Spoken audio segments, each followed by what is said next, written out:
Slick back. No, slick back. That's what I said. Slick back. No, nigga, I'm a pimp named Slick back. Pimp named Slick back. Pimp named Slick back. Nigga, are you deaf? I'm a pimp named Slick.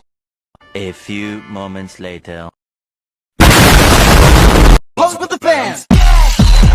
Pose with the pose with the pose with the fans.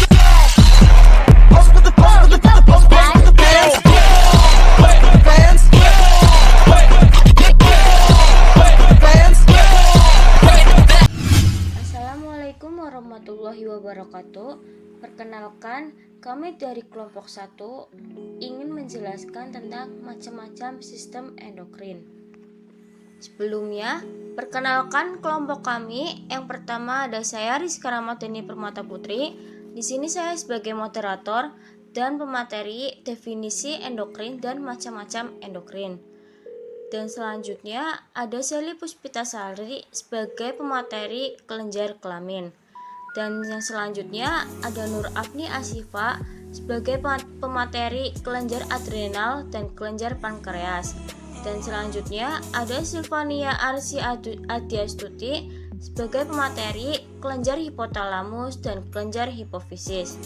Dan selanjutnya ada Muhammad Isa Adiwinarso sebagai pemateri kelenjar pineal dan kelenjar timus. Dan yang terakhir ada Putri Windiati sebagai pemateri kelenjar tiroid dan kelenjar paratiroid. Pengertian endokrin.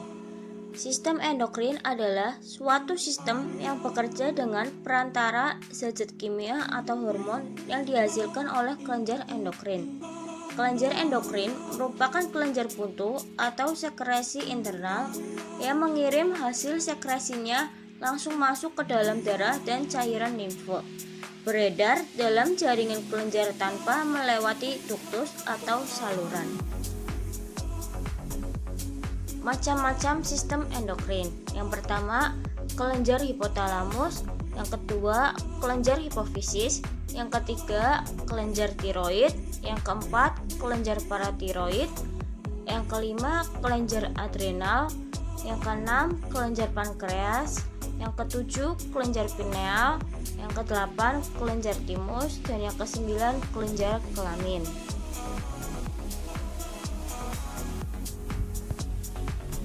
Kelenjar hipotalamus.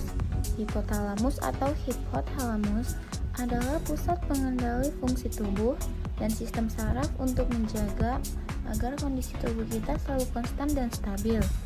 Hipotalamus mempunyai 3 area utama, yang masing-masing diantaranya mempunyai inti yang juga berbeda. Untuk lebih jelasnya, kita akan membahas satu persatu wilayah utama di bagian otak. 1. Wilayah anterior. Wilayah otak ini juga disebut dengan wilayah superoptik, yang inti utamanya merupakan inti superoptik maupun paraventrikular serta inti kecil lainnya. Mayoritas area hipotalamus ini mempunyai fungsi dalam menghasilkan berbagai hormon. Beberapa hormon yang diproduksi ada yang menghasilkan hormon tambahan dan melakukan interaksi dengan kelenjar pituitari. Wilayah tengah, wilayah otak ini juga disebut dengan area tubera, yang inti utamanya merupakan inti ventromedial maupun aquata. Inti ventromedial menyokong tubuh dalam mengatur pola nafsu makan, sedangkan inti aquata berkaitan dalam pelepasan growth hormone, relaxing hormone, yaitu hormon yang berperan dalam memicu pertumbuhan. Yang terakhir ada wilayah posterior. Wilayah otak ini juga disebut dengan area mamillari, yang inti utamanya merupakan inti dari mamillari dan hipotalamus posterior. Fungsi utama dari inti hipotalamus posterior adalah menyokong suhu tubuh manusia dan memberikan rangsangan tubuh untuk memunculkan respon menggigil. Sementara itu, fungsi dari mamillari tidak dapat diketahui secara pasti, tetapi para peneliti beranggapan jika bagian tersebut memiliki keterkaitan dengan daya ingat. Kelenjar hipofisis disebut juga master of gland karena menghasilkan bermacam-macam hormon yang mengatur kelenjar lainnya. Kelenjar di bawah otak. Kelenjar hipofisis dikenal juga sebagai kelenjar pituitari. Ada juga fungsi kelenjar hipofisis. Fungsi utama kelenjar hipofisis adalah memproduksi dan melepaskan beberapa hormon yang membantu menjalankan fungsi penting tubuh, yang antara lain pertumbuhan, metabolisme, bagaimana tubuh Anda mengubah dan mengelola energi dari makanan yang Anda makan, reproduksi terhadap stres atau trauma, laktasi, keseimbangan air dan natrium garam, persalinan dan persalinan.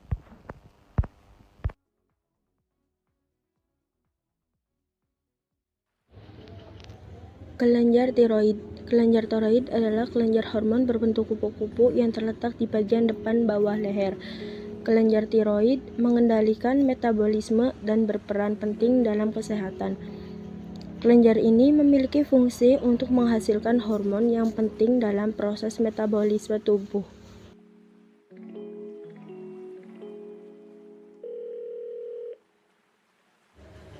Kelenjar paratiroid. Kelenjar paratiroid adalah kelenjar penghasil hormon paratiroid yang berperan penting dalam mengatur kadar kalsium dalam darah. Kelenjar paratiroid merupakan kelenjar yang terletak di leher, tepatnya di belakang kelenjar tiroid. Kelenjar paratiroid terdiri dari 4 kelenjar kecil yang ukurannya sebesar kacang polong. Meskipun ukurannya kecil, kelenjar paratiroid memiliki fungsi yang besar bagi tubuh. 1. Mengatur pelepasan kalsium dari tulang ke aliran darah. 2. Mengendalikan penyerapan kalsium dari makanan atau minuman pada saluran pencernaan. 3. Merangsang pembentukan vitamin D pada ginjal. Kadar kalsium dalam tubuh diatur secara ketat oleh kelenjar paratiroid dan tiroid. Normalnya, kelenjar paratiroid memproduksi hormon paratiroid ketika jumlah kalsium dalam darah berkurang atau terlalu rendah. Produksi hormon paratiroid akan berhenti. Sebaliknya, ketika kadar kalsium dalam darah terlalu tinggi, kinerja kelenjar paratiroid akan dihambat sementara oleh hormon kalsitonin yang diproduksi oleh kelenjar tiroid. Kelenjar adrenal. Kelenjar adrenal adalah kelenjar kecil yang letaknya ada di atas ginjal, di perut bagian atas. Fungsinya memproduksi dan melepaskan beberapa hormon penting di dalam tubuh, yang berperan dalam proses metabolisme, kekebalan tubuh, tekanan darah, respon terhadap stres, dan perkembangan karakteristik seksual. Kelenjar adrenal terdiri dari 2 bagian. Yang pertama, korteks adrenal atau bagian luar. Yang kedua, medula adrenal atau bagian dalam. Yang pertama, korteks adrenal adalah bagian luar kelenjar adrenal dan melepaskan hormon kortikosteroid dan mineralokortikoid. Korteks adrenal juga merangsang produksi sejumlah kecil hormon steroid seks pria atau steroid androgenik. Yang kedua, medula adrenal, bagian dalam kelenjar adrenal dan melepaskan hormon adrenalin atau epinefrin dan noradrenalin atau norepinefrin. Hormon ini membantu mengontrol tekanan darah, detak jantung, berkeringat, dan aktivitas lain yang juga diatur oleh sistem saraf simpatik. Kelenjar adrenal biasanya tingginya sekitar setengah inci dan panjang 3 inci. Beratnya kira-kira 5-9 gram. Bentuknya ceper. Kelenjar pankreas. Pankreas adalah suatu alat tubuh yang agak panjang yang terletak retroperitoneal dalam abdomen bagian atas, di depan vertebra lumbalis 1 dan 2, tepatnya di belakang lambung. Fungsi pankreas sangat penting di dalam tubuh. Kegunaan utamanya misalnya menghasilkan hormon untuk membantu tubuh memecah makanan dalam sistem pencernaan. Pankreas berukuran sekitar 15-25 cm. Pankreas terdiri menjadi 3 bagian, yaitu yang pertama kepala pankreas, yang kedua badan atau leher pankreas, dan yang ketiga ekor pankreas. Yang pertama, kepala pankreas merupakan bagian yang paling besar, terletak di sisi kanan perut dan terhubung dengan usus 12 jari melalui saluran pankreas. Yang kedua, badan atau leher pankreas terletak di antara kepala dan ekor pankreas dengan posisi memanjang sedikit ke atas. Dan yang ketiga, ekor pankreas adalah bagian pankreas menyempit ke sisi rongga perut dan berdekatan dengan limpa. Terima kasih. Kelenjar panen adalah kelenjar di dalam otak yang berfungsi menghasilkan hormon magnesium. Hormon ini berperan untuk menimbulkan kantuk dan mengatur irama tidur alami. Fungsi dari kelenjar pineal. Kelenjar pineal juga disebut badan pineal, episis cerebi, episis corneum atau mata ketiga. Adalah sebuah kelenjar endokrin pada otak vertebra yang memproduksi serotonin turunan dari melatonin, sebuah hormon yang mempengaruhi modulasi pola bangun atau tidur dan fungsi musiman.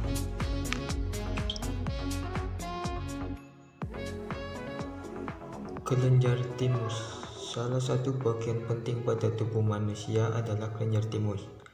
Kelenjar yang berada di belakang tulang dada ini sering disebut sebagai pusat dari kekebalan tubuh karena berfungsi memproduksi sel darah putih yang bekerja melawan pertumbuhan sel yang tidak normal, bakteri, dan lain-lain.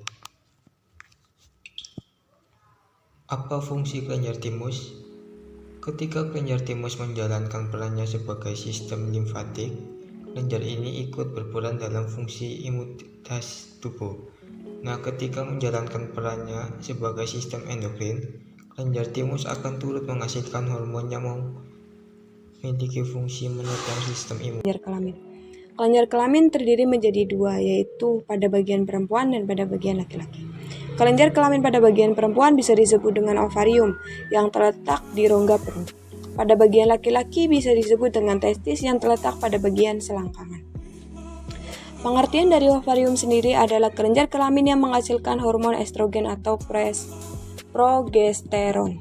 Pengertian dari testis sendiri adalah kelenjar kelamin yang menghasilkan hormon testosteron atau androgen. Yang pertama yaitu penjelasan tentang ovarium pada bagian perempuan. Yang pertama yaitu hormon estrogen. Hormon estrogen dihasilkan oleh follicle degag, dipengaruhi oleh FSH.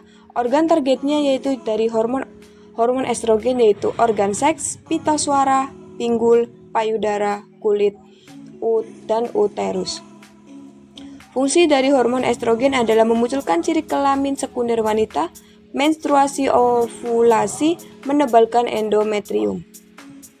Kekurangan dari hormon estrogen adalah menyebabkan tidak munculnya ciri kelamin sekunder wanita dan mandul. Kelebihan dari hormon estrogen adalah menyebabkan kanker atau tumor ovarium. Yang kedua yaitu hormon progesteron. Hormon ini dihasilkan oleh korpus luteum, dipengaruhi oleh LH. Organ targetnya yaitu uterus atau rahim. Fungsi dari hormon progesteron yaitu mempersiapkan kehamilan dan melahirkan. Kekurangannya yaitu menyebabkan keguguran dan kelebihannya menyebabkan terlambatnya menstruasi, kuatnya dinding rahim. Yang kedua yaitu pada bagian testis atau pada bagian laki-laki yang terletak di bagian selangkangan. Hormon yang pada bagian testis adalah testosteron atau androgen. Dihasilkan oleh sel Leydig, dipengaruhi oleh ICSH. Organ targetnya yaitu organ seks, pita suara, bahu, dada, otot, rambut, tulang, dan testis. Fungsinya yaitu memunculkan ciri kelamin sekunder pria, mengatur spermatogenesis, spermiasis, dan menimbulkan dorongan seks percepatan pertumbuhan. Kekurangan dari hormon testosteron yaitu tidak munculnya ciri kelamin sekunder pria, mandul, andropause, dan penurunan libido. Sekian dari kelompok 1, kurang lebihnya mohon maaf. Wabillahi taufiq wal hidayah. Wassalamualaikum warahmatullahi wabarakatuh.